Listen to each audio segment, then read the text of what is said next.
I am your host, FatDag, and you're listening to Wise Advice. My weight loss journey failed when I focused on how. It wasn't until I switched my focus to why that I truly transformed myself. Join the show on the web at FatDag.com and follow along on Facebook, Twitter, and Instagram, all at Wise Advice. Send in your comments, your questions, and your celebrations, and I'll include them as part of the show. But before we dive in, remember, when you're out of points, stop eating points. Hey, I'm honored to be your wingman as we walk through this journey together because I believe in you. Well, hello there. Welcome to episode 68 of Wise Advice. And we're going to open the show up right now with something that's kind of plagued a lot of us for a long time. And the question comes in from Bailey. She writes and says, can you help somebody else? You know, and you think back on all of our journeys and, you know, and when I reached my goal weight and I finally saw before pictures and after pictures and put them side by side and kind of really saw the magnitude of what I've been living like for a long time. And then I saw how happy I was at my goal weight. The question I always asked is, man, why didn't somebody say something? And to that, I got a lot of replies from other people saying, well, we thought you knew. Or I kind of did tell you, but I tell you, you know, I know that I wasn't ready to hear it. And I know as other people, you know, I would always make fun of myself for being the biggest guy in the room. So I clearly knew I truly didn't understand the complete magnitude, but I'm positive that if someone would have told me, I wouldn't have been able to listen. So the question that Bailey writes in is just along those lines. It says, I don't recall if you've addressed this. I have a family member who had to handle a serious medical issue a few years ago, made lifestyle changes to lose over 50 pounds. She still had a lot to lose, but the changes were temporary and she is gaining weight, lots of weight, eating almost like she used to. She has a very stressful job, works crazy hours, moves only at work and sleeps too little. I am visiting her. I am so sorry to see her eating as she does. I want her to be around for many, many years, but I am worried. I know I can't change her, and my example doesn't seem to help. I haven't said anything because I'm afraid of her reacting by eating worse. Do you have thoughts about the best way to approach this sensitive situation? I love your podcast and your other support. Thanks, Mike. Robin. So, Robin, that's it's a difficult question to answer, right? And it kind of, as I opened the show, I talked about that is this has to be a journey that we're willing to take on our own. You know, all the people in the world telling us what's going on is not going to be able to change it. If you're not ready to make the change yourself, everything you do is temporary. Now, I know it comes at a point when we have to, you know, there is a fine line between providing some tough love and providing some real serious help. And, and you have to feel out the situation. You have to find out when someone's truly ready to hear it. The best advice I can give you in this scenario is doing exactly what you said isn't working, but is to continue modeling the good behavior, continuing to remind her how good you feel and the changes that you've made and the impact it's had on your life and how happy you are and how the stress is going away as you continue to lose weight. And the more you just continue to talk about them and be open to them, to her, and to be able to just let her know how good it feels, and then when she's ready, be there to catch her when she's ready to take this journey by herself. And you can walk with her to get it done.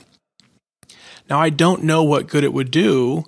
If you gotta figure out what good would it do if you suggested, hey, do you remember when? Do you remember when you lost all that weight, how good it felt? You know, that's a dangerous scenario. Only you in that relationship, the two of you know if your relationship can handle those types of conversations. I do know that in my own personal life, I was not ready to hear it. So I don't know that it would have done a dang bit of good. So I ramble along here trying to provide you, some sort of the magic bullet to help you, and I just simply don't have it. The best I can offer you is to continue doing what you're doing, continuing to model the good behavior, continuing to live your life to the best of your ability, and you got to hope that it catches on, and then just be there for her when she's ready.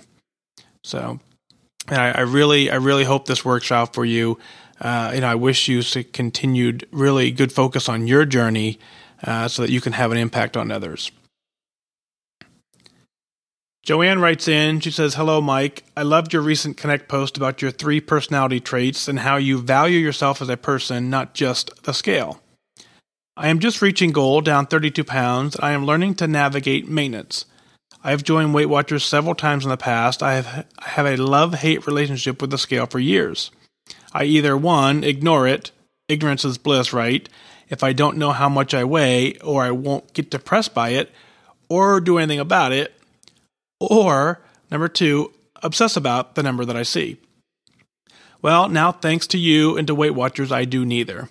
I love how you say you weigh the same amount whether you get on the scale or not, and how you view that number as just one of many data points to determine what is right for you.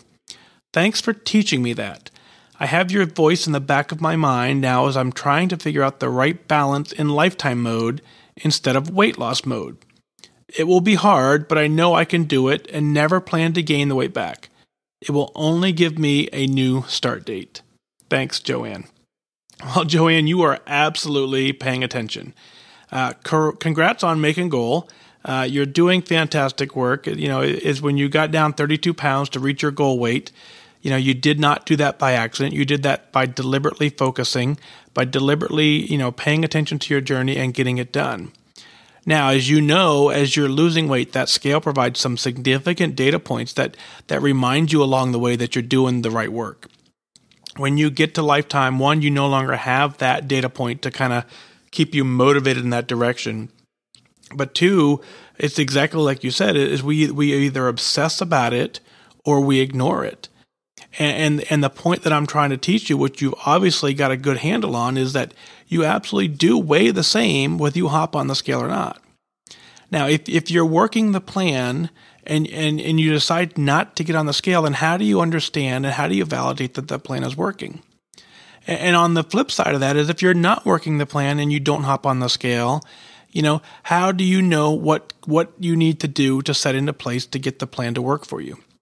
So if we say that you weigh the same whether you get on the scale or not, it becomes a data point. And you look at that data point, and if you like the results that you're getting, then the actions that you're taking to get those results are valid. You continue to do those. If you hop on the scale and you don't like the results that you're getting, you clearly already know what it is you're doing in a lot of ways to get that data. And this data point helps you reset. It helps you refocus. As you navigate the maintenance lifestyle, it becomes very important to not focus on that number as a number by itself, but to continue to use that as one of the data elements. How do your clothes fit? How do you feel? How much energy do you have? What great things are you doing that you weren't able to do before? All of that is significantly more important than the number on the scale. The number on the scale will provide some framework that you work around to say, I want to stay in a range. The number on the scale provides that to you, but it doesn't determine your self-worth.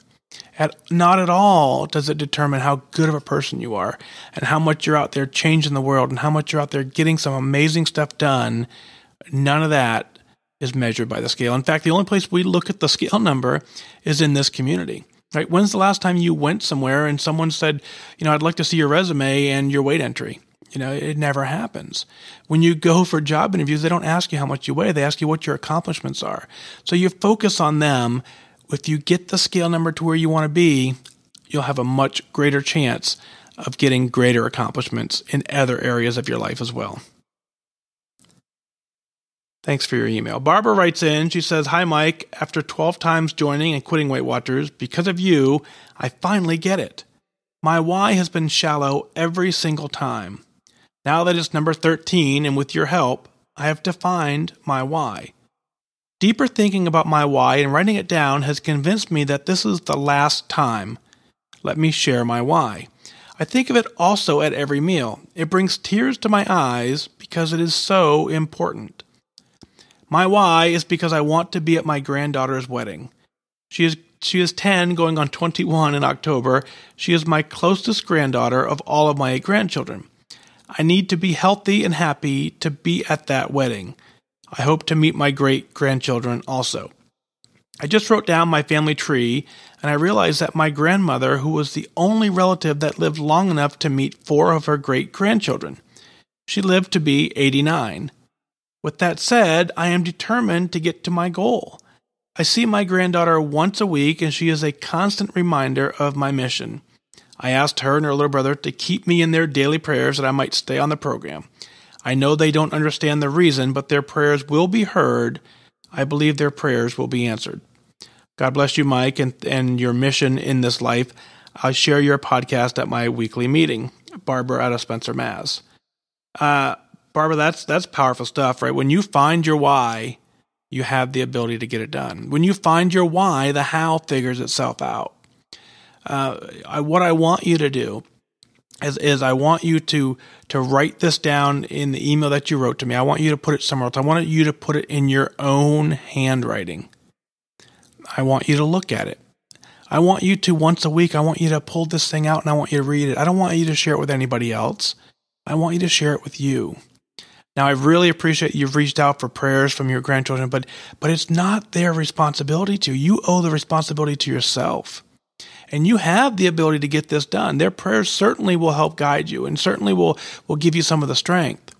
But you've got to do this. And what's cool is you can do this.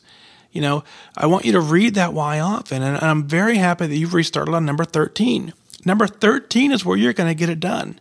Number 13 is where you're going to make goal. Number 13 is where you're going to have a healthy life at this point on, and you're going to reach all the goals that you've set for yourself. So thank you for your email. I'm very honored to walk this journey with you. I know you can get it done. It takes focus. It takes discipline. You have to ask yourself, what do I want more than anything? And when you read your why, you'll know what you want. Keep that in mind often. Thank you. Michelle writes in. She says, hello, Mike. My husband and I just started Weight Watchers May 1st. I've lost 15 pounds as of Monday, and hubby is 21. I'm hoping to lose a total of 100 pounds in the next year, but I would be satisfied with 75 to start with. My husband is a diet guru. He has the most motivation and willpower of anyone I know, but no patience. He thinks he should lose it all in 3 to 4 months. Myself, well, I have the patience of Job, but very little willpower. I quit smoking in December and now join Weight Watchers. I am a stress eater now that I do not smoke. I am a mom, a wife, I work full-time, going back to school for my MBA in healthcare management full-time as well. So adding weight loss is a big add for me. I often cheat or stress eat when I shouldn't, and I find myself wanting things I never had before. What's up with that? I know I have flex points weekly on top of our daily, but sometimes I find a hard balance between what I am eating and my low point values for 30. Is there any advice? Thank you so much for your story. I look forward to listening and talking with you. Michelle. Michelle, so first, a couple quick things is I'm a big believer in setting attendance goals rather than performance goals. You do not have the ability to control the number on the scale. You have the ability to control how you react. You have the ability to control how you eat. You have the ability to control how you live. If you eat healthy and you work out and you kind of get some exercise, all that will help the scale go down, but none of that can set an exact number for you. So when I see people setting goals of I want to lose 100 pounds or I want to lose 75 pounds, it reminds me of a place in my journey. When I did set a goal, I said I wanted to be down, and I forget the exact number down, but it was around 60 pounds. I said I wanted to be down 60 pounds by such and such a date. When that date came, I was a couple pounds shy. And my first reaction was to be disappointed that I missed my goal. And I'd forgotten altogether that I was down 50-some pounds or whatever the number. I can't remember the number, to be honest with you. But what I don't want you to have happen is a year from now, is you want to be down 75 pounds. If a year from now you're down 73, I don't want your head to be disappointed that you didn't hit your number of 75. I want you to celebrate the fact that you hit 73. So what I want you to do, I want you to focus on those blue dots.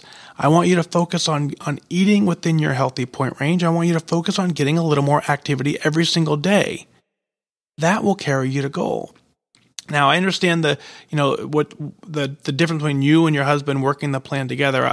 It's actually very cool that you guys are working it together. That makes it so much easier as you go through this process.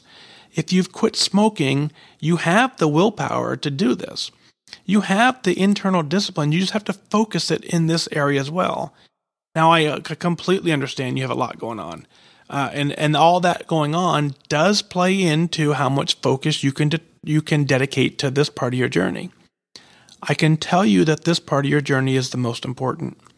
I can tell you if you get this part of your journey correct, the other parts of your life will also fall in line. Now, you have the ability to do this. I want you to focus on your point range. I want you to focus on adding more protein into your diet. More protein, you got to look it up on Google, but find a recommended daily dose of protein for your age, your height, and your activity level. That protein, the rich foods in protein, is why Smart Points provide lower points to foods with higher in protein. It's because that protein helps you get a full sensation longer throughout the day.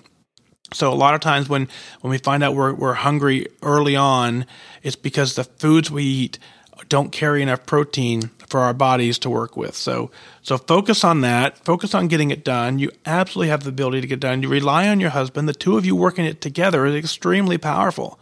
You have a great resource there. Use it. Tap into it, and let's go get it done. Marcy writes in and says, "Hi, Mike. Quick suggestion on the app. Is there a way on the main episode listening screen to have the time length of each episode listed?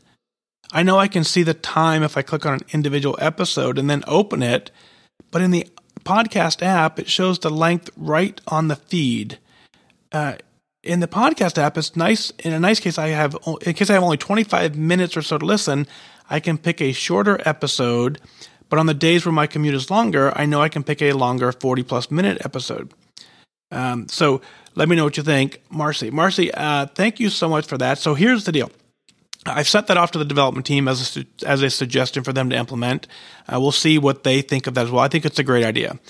There's no reason why it can't be added. So hopefully the development team will add that in. But inside the app, as you found, there is a way for you to report bugs and report suggestions. So go ahead and, I've already sent it, but go ahead and send in suggestions through there, and the team looks at them, prioritizes them, and figures out what is next to work on.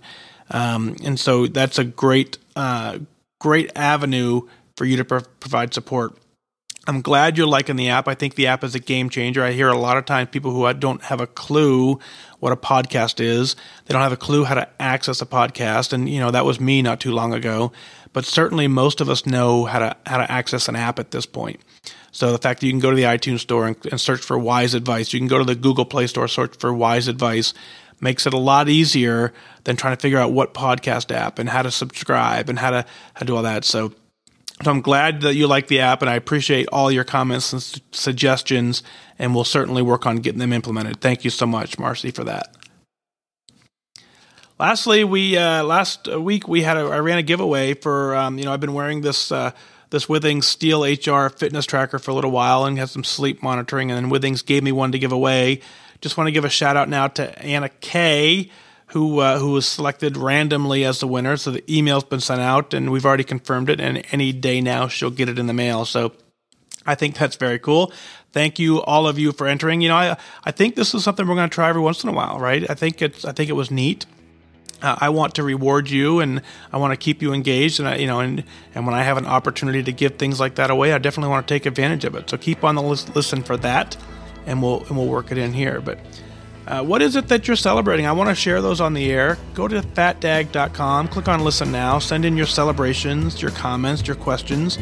I'll work them in as part of the show. And like I said, I always say this, I really want you to email in your celebrations, because that's how I know that you're proud of yourself. That's how I know you're getting it done. And if you share that, we celebrate together. That's going to do it for this time. Remember that losing weight and getting healthy has nothing to do with luck. You have to remain disciplined and focused. Set your sights on your goal and go after it. I wish you good focus.